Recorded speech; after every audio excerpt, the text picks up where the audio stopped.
For which movie?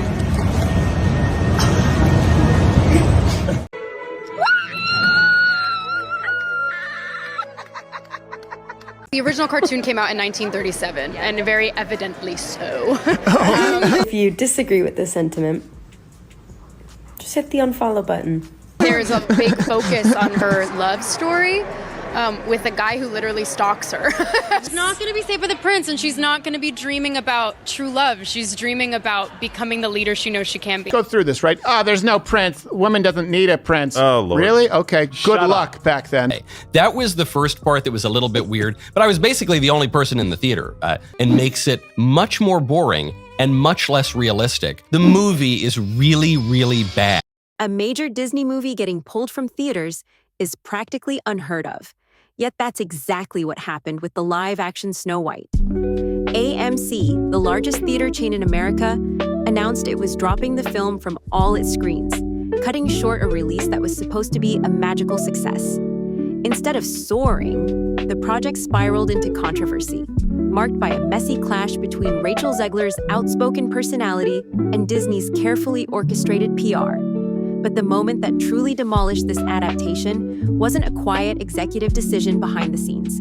It was a spectacle on live television, broadcast to millions, that left the audience stunned, the industry rattled, and Disney humiliated. What really happened? And how did a classic fairy tale become a cautionary tale about corporate overreach, fan backlash, and a single meltdown so catastrophic it sank the entire production? Disney rarely miscalculates so badly, especially with a beloved franchise like Snow White. People expected an updated plot, big-name stars, and that familiar dose of Disney magic. But something felt off from the start. Rumors were already swirling about script changes, cast conflicts, and online pushback against the film's modern twist. The official PR team tried to paint a picture of a fresh reimagining that embraced diversity and empowerment. Fans were open-minded at first. They'd seen Disney remakes before, after all. But as promotional interviews rolled out, audiences began noticing subtle hints of discontent. Disney's marketing strategy tried to lean on the fame of the leading actress, Rachel Zegler, hoping she could charm the masses as a vibrant, outspoken talent. Yet somewhere along the line, her candid personality clashed with the studio's standard instructions. Zegler seemed determined to speak her mind, especially about the original film's premise. She occasionally called it outdated, or too fixated on the idea of waiting around for a prince. While some viewers found her honesty refreshing, legions of Disney loyalists were not amused. The so-called modernization started to look less like an update and more like a dismissal of what made the 1937 classic treasured for generations. But that was only the beginning of the trouble. When AMC declared it was pulling Snow White from all its locations, the news sent a jolt through Hollywood. For a major theater chain to drop a brand new Disney release before its planned run concluded was extraordinary. Typically, the Disney brand alone guarantees a minimum performance in theaters. Families, collectors, and dedicated fans usually show up. This time, they stayed home. Industry insiders scrambled to figure out the exact cause. Yes, box office sales were weak, but that didn't fully explain the severity of AMC's move. Some suggested AMC wanted to free up screens for more profitable titles, seeing Snow White as a money sink rather than a moneymaker. Others speculated AMC simply couldn't handle the negative press swirling around the film. Every day, new social media posts emerged mocking the project, referencing the meltdown, and ridiculing Disney's latest attempt to modernize a classic. The chain decided it didn't want to be tethered to a sinking ship. Though the decision itself shocked many, in truth, the seeds of this debacle had been planted weeks earlier.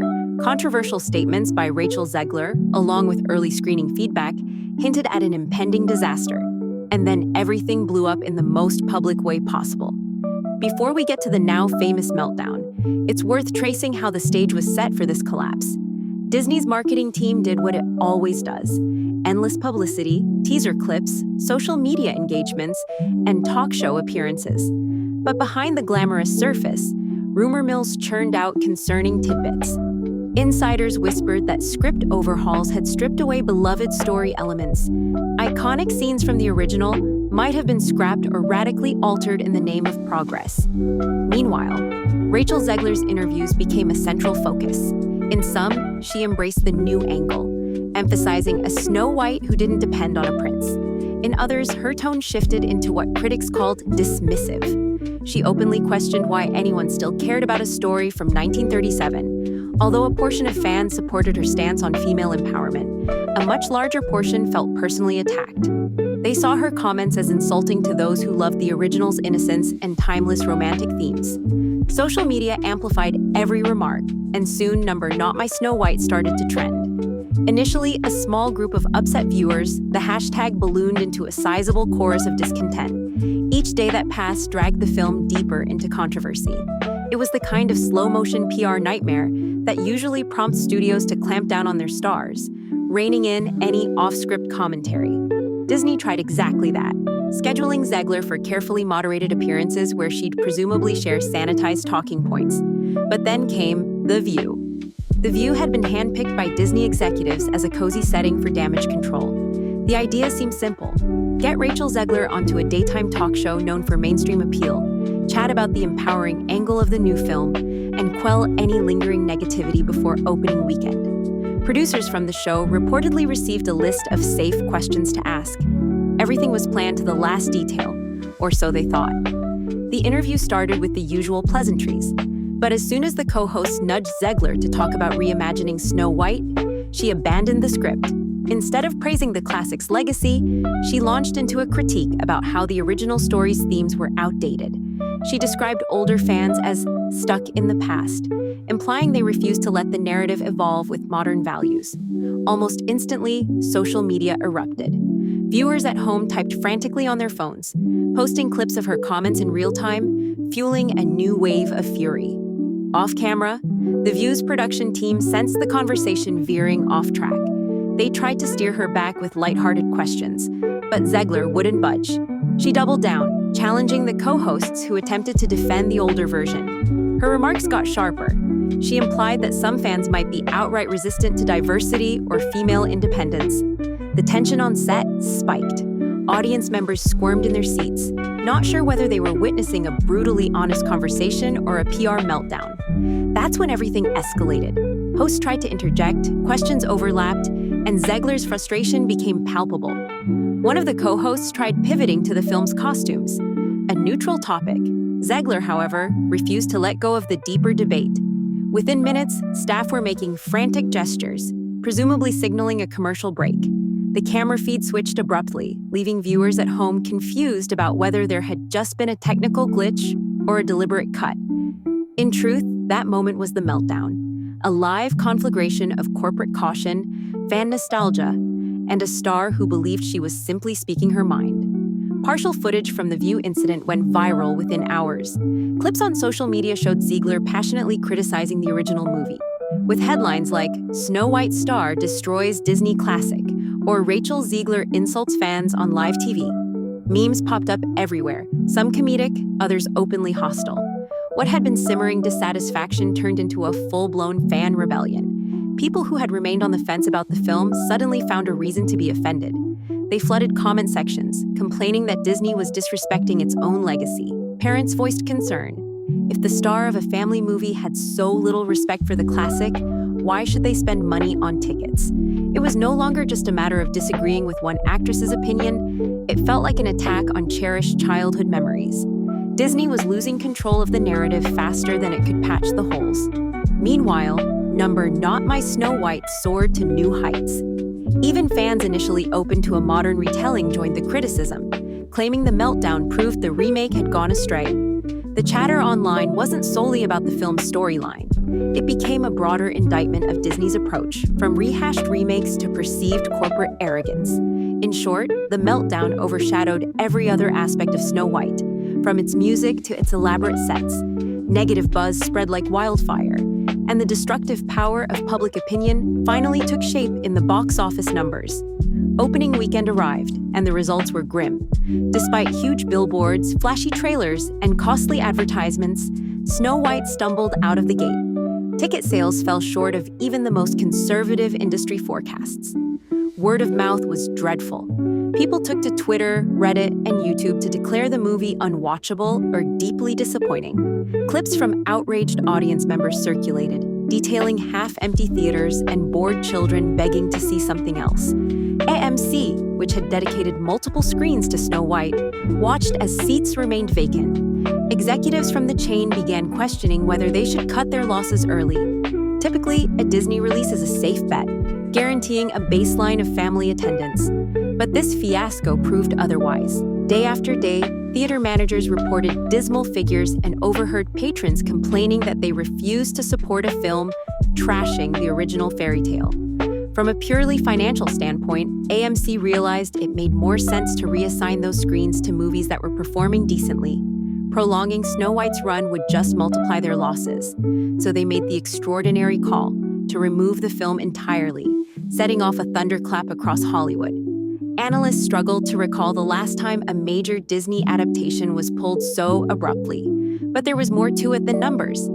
People inside AMC hinted that negative publicity affected the chain's reputation too. Cinemagoers complained about the drama overshadowing everything. Why keep a movie on the marquee if every conversation about it revolved around the meltdown? Even as the film bombed publicly, backstage problems added another layer of chaos. Gal Gadot had been cast in a prominent role, presumably bringing star power and global appeal. Yet from the moment Rachel Zegler's meltdown dominated headlines, Gadot became an afterthought. Rumors leaked of friction between the two actresses. Some said Zegler made snide remarks about Gadot's background. Others claimed Gadot felt overshadowed by the meltdown, overshadowing all real conversation about the movie itself. Disney tried to impose order through official statements. PR managers stressed that cast relationships were professional and supportive, but contradictory comments from various corners told a different story. One moment, an unnamed insider claimed the atmosphere on set had been tense for weeks. Another moment, someone else insisted everything was perfectly fine. This inconsistency only fueled the perception that the production was out of control, with no clear voice guiding the message. Adding to the confusion, fans discovered older interviews and social media posts where Zegler voiced strong opinions about prior Disney princess stories. Some dissected every phrase, concluding she had always disliked Snow White's core themes. Others defended her right to have an opinion. But in the realm of public perception, even small details got magnified. Every stray comment or rumor quickly turned into more evidence of a disastrous project. All the while, box office reports continued to plummet. Desperate to salvage the situation, Disney doubled down on publicity stunts. There were hurried talk show visits by other cast members, each parroting lines about the film's fresh perspective and respectful nod to tradition. Yet none of it seemed genuine anymore, especially when compared to Zegler's unfiltered remarks. The public noticed the disparity. While one star passionately criticized the original, others suddenly praised it. The mixed messaging undermined any sense of unity or coherent vision. Meanwhile, Bob Iger, the top figure at Disney, was rumored to be livid. Having recently returned to steer the company, he faced an enormous question. How do you handle a fiasco so massive that your biggest theater partner doesn't want your movie? Usually, Disney's synergy across marketing and creative teams is bulletproof. This time, synergy fell apart under the weight of one unstoppable meltdown, followed by unstoppable social media backlash. Television hosts and pundits latched onto the story. On podcasts, late-night shows, and online news segments, the meltdown became comedic fodder. Memes depicted an empty AMC theater with a lonely Snow White poster. Footage loops of Zegler's frustrated expression on The View circulated widely, with captions accusing Disney of losing touch with its fan base.